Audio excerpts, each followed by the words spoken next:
nagche-check up ako ulit. Every check up, doon na nagbablog. So, last, hindi ko sure kung last na check up ko na or or may isa pa kasi ano, di ba last time nag-check up ako, ano nag-check up ako dahil maliit nga yung baby. Tapos ngayon, i-check kung nag-progress na ba yung, ano yun?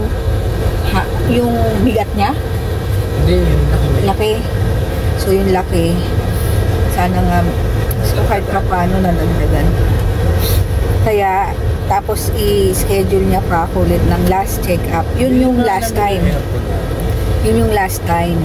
Pero ngayon, hindi ko sure kung ano sabihin, kaya ba't kanya yung sombrero? Nakakainis.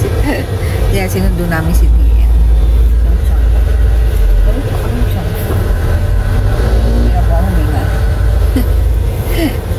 So, yun. Kalimutan ko yung camera ko kasi dapat reschedule Friday. Tapos biglang nag-message yung OB ko na go ngayon. So, iniwan ko talaga kasi yung aking camera. So, cellphone tayo ngayon.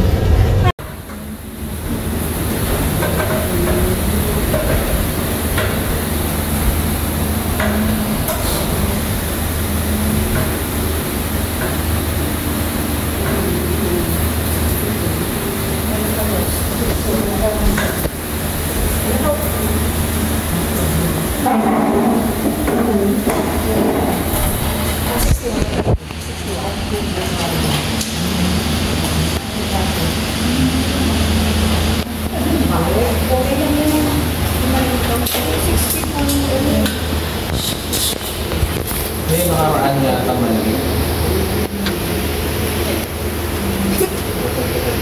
Noon na. Naka-zoom ba yan? Hindi. Hindi kita ako dyan. Eh, pag naka-zoom, ano yun? Tumayo ka na. Kapag nito.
Tubig is good.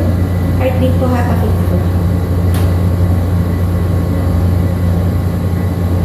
Heartbeat is super okay. Ganda. So, sukat lang ako ha.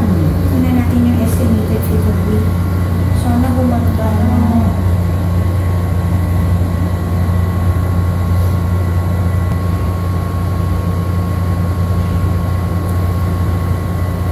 Bumaba na siya kasi Tsaka parang humilap ngayon.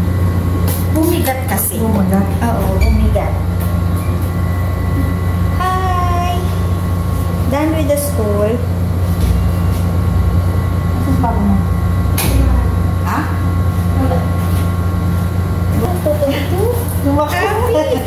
Laki! So, tuloy mo lang. Basta... Nasa yung channel mo tayo. Pagkakon eh.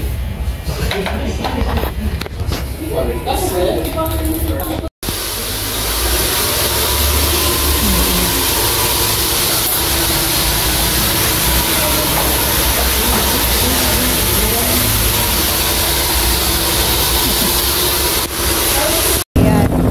Tapos na kami pa-check up at saka ng palinis ng kuko. Nagpalagay nga ako ng kasi may isa pa namang buwan. Ay hindi, half. Parang pwede pa. Mas papalinisan na lang ako susunod. Or ako na lang. Ganon. Tapos, ayun nga, kanina May kulay din. orange. Orange. Ano siya? Ano yan? Sasakyan. Serati? Oh. Parang ngayon lang ako nakakita orange. Serati. Dito. Yun, lumaki ng araw sigar. Nag 2.1 na siya. Last time is 1.3 lang siya. Pero pinapakain pa niya ako ng kanin, ng ulam, gano'n. Pero okay na yung laki niya. So, may isa pa akong check-up, August 8. Yun yung last na check-up ko. Yun. Nagkakain kami dito. Sa Yang Chow. Ito lang to sa Marcos Highway. Ayan, ito yung order namin. Spare ribs. Salt and pepper. Liit na nga, oh. Tsaka Yang Chow. Tapos wala pa yung yung dim sum.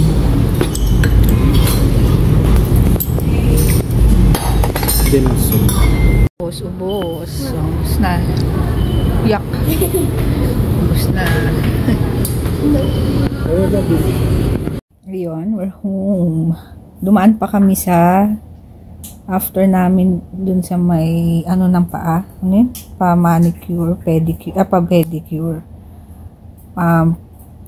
Kumain kami dun sa Yang Chow. After dun, punta naman kami nag-take out ng mga dim sums dito sa walk it out. Kasi mas mura.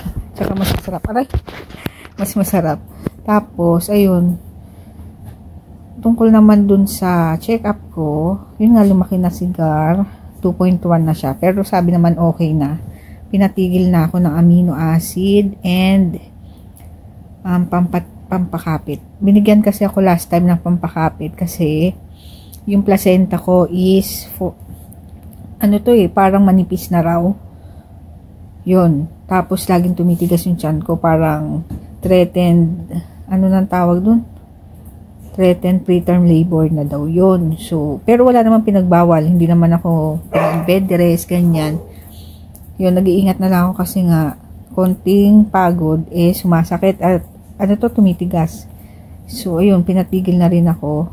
Tapos, babalik ako sa kanya ng August 8. Last check-up ko. Kanina nagmamadali kasi chinek lang naman niya yung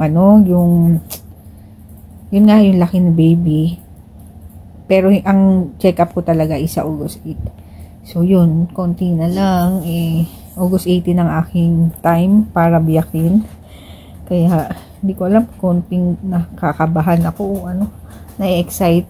Tapos yun, inayos ko na. Ay, hindi ko pala na-vlog. Nagpadala kasi yung kapatid ko. Buti na lang, ang babae itong magiging anak ko. Tapos, yung anak ng anak ng kapatid ko is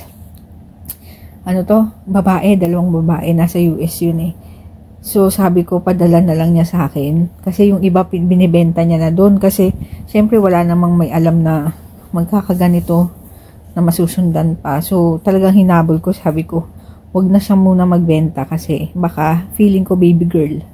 Ito, kahit hindi pa ako sure, inano ko na talaga sa kanya na babae ito, ganyan.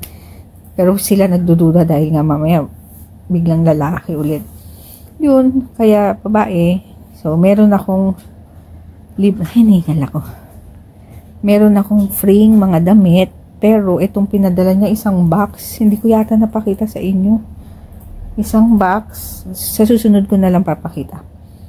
Isang box na puro damit, prenatal size, kasi yung anak niya prenatal, ano to? Premature. Kaya nilagay niya na lang din. Premature to 3 months lang to. As in isang buong karton. Imagine niyo yun. Sa karton na yun, puro damit lang. Kaya nales na rin kami ng gastos. Pero marami pa rin wala dahil hindi na kami magkikrib. Usapan namin ni Dalton, hindi na kami bibili ng crib kasi kay JJ at kay DM hindi nagamit yung crib, ayaw nila. So sabi ko baka ito rin ayaw. So ang bibili na lang namin is yung baby rocker, yung ilalagay mo na lang doon. Pero syempre bantay-bantay pa din. Yan, wala pa ako nun. Tapos yan, may mga nagbibigay. Si Michi nagbigay ng ano to? Bathtub. Tapos sila maid, basta yung mga friends ko, diaper, ganyan. Pero marami pa akong kulang. Di pa kami nakakabili ng mga essentials, cotton, alcohol, mga ganon. Tapos di ko pa napapak yung damit ko. Hospital. Ayun. Sa susunod pakita ko sa inyo yung mga ginawa kong organize para pag si Dalton kukunin niya na lang. Tapos ito, nagbigay si Michi. Nagpadala siya ng yung bonnet, tapos mittens, saka boots. So, lalaban ko siya. Ayun lang yung update. So, hindi ako masyado nagpa-vlog Kada check-up ko lang, pasensya na magtutupi ako. Kada check-up ko lang, tsaka ako nag-vlog. Kasi wala naman nang ginagawa dito sa bahay. Bala ko nga sana yung pregnancy journey. Yung ganun. Kaso, alam niyo yung tamad na tamad ako. Yan lang. Tapos pakita ko yung tiyan ko sa inyo. Ay, hindi makita. Lumaki na siya. Diba? Lagi na nga siyang gumagalaw. Ganun. Tapos dito kami natutulog ni DM sa sala para maiba. Kasi hindi ako nakakatulog. Nahirapan na ako matulog. So, sabi ko dito kami sa sala para maiba yung ambience. Then, masarap. Yun, masarap naman tulog. So, yun. Update ko ulit kayo.